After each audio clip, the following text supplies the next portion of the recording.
शाम के लगभग 5 बजे थे जब इस शांत गांव की फिजा अचानक गोलियों की तड़तड़ाहट से दहल उठी। 17 हथियारबंद लोग गांव में घुसे। इनका निशाना था दलित समुदाय के लोग। दरवाजे तोड़े गए, गोलियां चलाई गई, घर जलाए गए। 3 घंटे तक गांव में कोहराम मचा रहा।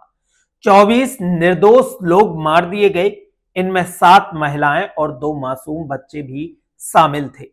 ये मामला सिर्फ एक हत्याकांड नहीं था, बल्कि एक बदले की आग थी। इस नरसंहार की जड़ें जुड़ी थी कुख्यात राधे संतोष गैंग से। ये गैंग इलाके में आतंक का दूसरा नाम था, लेकिन पुलिस ने इनका पीछा किया।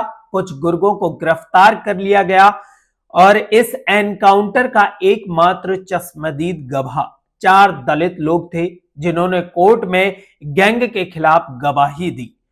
और यही गवाही गैंग को नागवार गुजरी और उन्होंने बदला लेने की ठान ली। उस रात दोहली गांव में जो भी सामने आया उसे बेरहमी से मार दिया गया। मकसद साफ था, आगे से कोई भी इनके खिलाफ गवाही देने की हिम्मत ना करे। नमस्कार, आप देख रहे हैं न्यूज एक्स हिंदी और मैं हूं आपके साथ अरुण। आपकी स्क्रीन पर पुलिस के घेरे में हथकड़ी से बंधे हुए 3 लोग नजर आ रहे हैं। सिर पर गमछा, चेहरे पर सफेद दाढ़ी, उम्र के कई दशक पार। इन तीनों को उत्तर प्रदेश के मैनपुरी की कोर्ट ने फांसी की सजा दी है। 1981 में यूपी के फिरोजाबाद में दलित समुदाय से आने वाले 24 लोगों की हत्या की गई थी।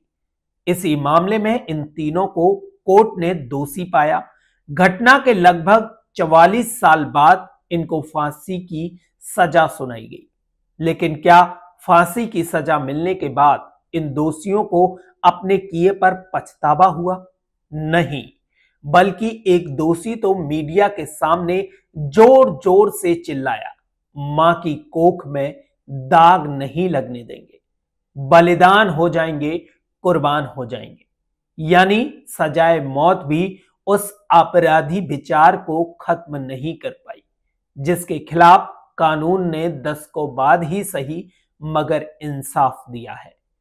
इसमें दोषियों का क्या कहना है वो तो आपको बताएंगे, लेकिन उस बयान की गंभीरता को समझने के लिए आपको पहले फिरोजाबाद में हुई घटना के बारे में बता देते हैं। ये बात नवंबर 1981 की है। आगरा से तकरीबन 100 किमी दूर एक गांव है दहुली। उस वक्त ये गांव मैनपुरी जिले में आता था, अब फिरोजाबाद में आता है। उसी दहुली में 18 नवंबर की रात को अंधेरे में चीखें गूंज उठी।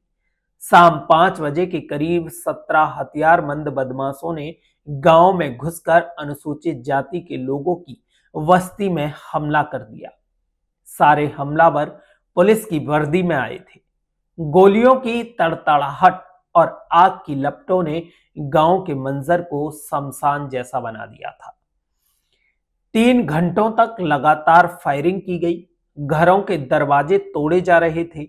मासूमी की चीखें और महिलाओं की पुकार साफ सुनाई दे रही थी।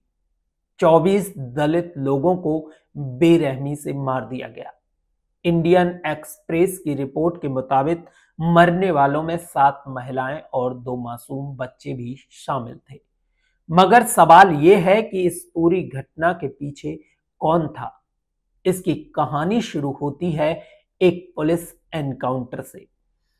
एक नाम है राधे संतोष गैंग। ये गैंग उस इलाके में आतंक का नाम बन चुकी थी। पुलिस ने गैंग का पीछा किया, कुछ गुर्गों को पकड़ा गया और जेल में डाल दिया गया।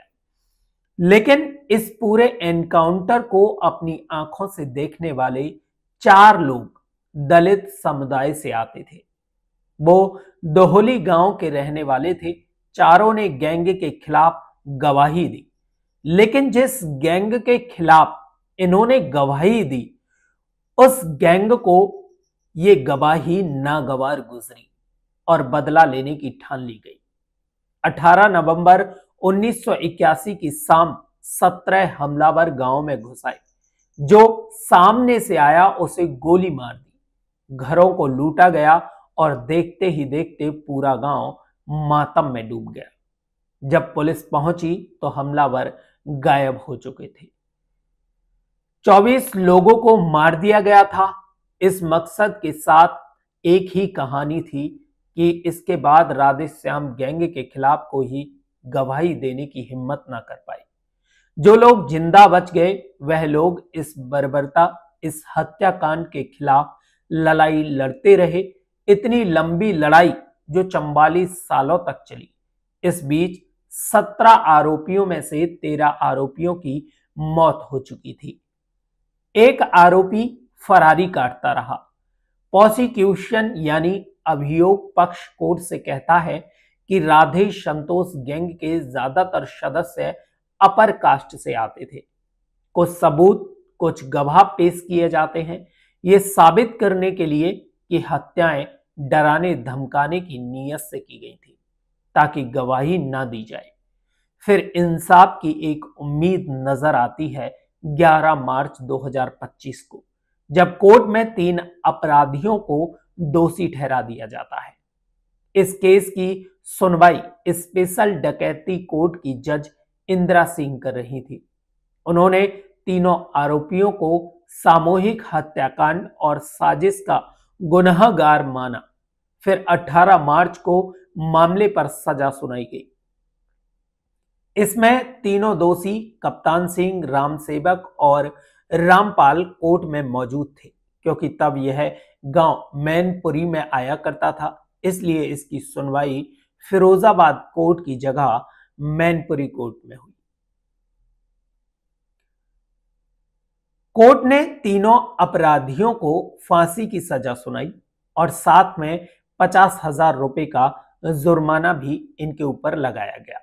इस फैसले के बारे में सरकारी वकील यानी कि प्रोसिक्यूशन के वकील रोहित शुक्ला ने कुछ जानकारी दी। सजा तो सुना दी गई, लेकिन सजा देने का असल मकसद होता है अपराधियों को सबक देना। सबक ये कि आगे कोई इस तरह के अपराध ना दोहराए। मगर दोषियों की बात से कहीं से भी ये नहीं लगा कि उन्हें उनके गुनाह का पछतावा है। जब मीडिया ने सजा के बारे में दोषियों से पूछा तो एक दोषी कहता है कि हम भी कुर्बान हो जाएंगे, मां की कोख में दाग नहीं लगने देंगे। ऐसी बातें कहकर वो दोषी क्या जताना चाह रहा था, किस मकसद के लिए कुर्बानी या बलिदान देने की बात कह रहा था। इसके बारे में पूछने तक पुलिस की गाड़ी रुकी नहीं, लेकिन ये एकदम साफ है कि वो इस सजा को कुर्बानी के रूप में ही देख रहा है। ये बात दोषियों के उस स्टैंड से अलग है जो उन लोगों ने कोर्ट के अंदर दिखाया था। जब सुनवाई में कोर्ट उन्हें सजा सुना रहा था तब तीनों आरोपी रो रहे थे और कह रहे थे कि हम निर्दोष हैं, हम दोषी नहीं हैं। कोर्ट में सुनवाई से पहले भी जब मीडिया ने दोषियों से बात की तब भी तीनों ने यही दावा किया कि वह तीनों लोग निर्दोष हैं, उन्हें फंसाया जा रहा है। हालांकि दोषियों के पास अब भी हाई कोर्ट और सुप्रीम कोर्ट जाने का रास्ता खुला है। अगर फिर भी सजाए मौत बनी रहती है तो राष्ट्रपति के पास भी याचिका लगाई जा सकती है।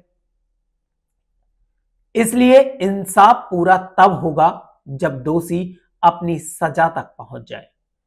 44 साल बाद आए इस फैसले ने इंसाफ की उम्मीद तो जगा दी, लेकिन सवाल यह है क्या मौत की सजा से ऐसे अपराधों की मानसिकता खत्म होगी? क्या ये इंसाफ उन 24 मासूमों की आत्मा को शांति दे पाएगा? आप इस फैसले को किस तरह देखते हैं? हमें अपने विचार कमेंट सेक्शन में जरूर बताएं। सतर्क रहें, सुरक्षित रहें, अपना और अपनों का ख्याल रखें। इसी तरह की क्राइम खबरें देखने के लिए हमारे चैनल को सब्सक्राइब जरूर करें।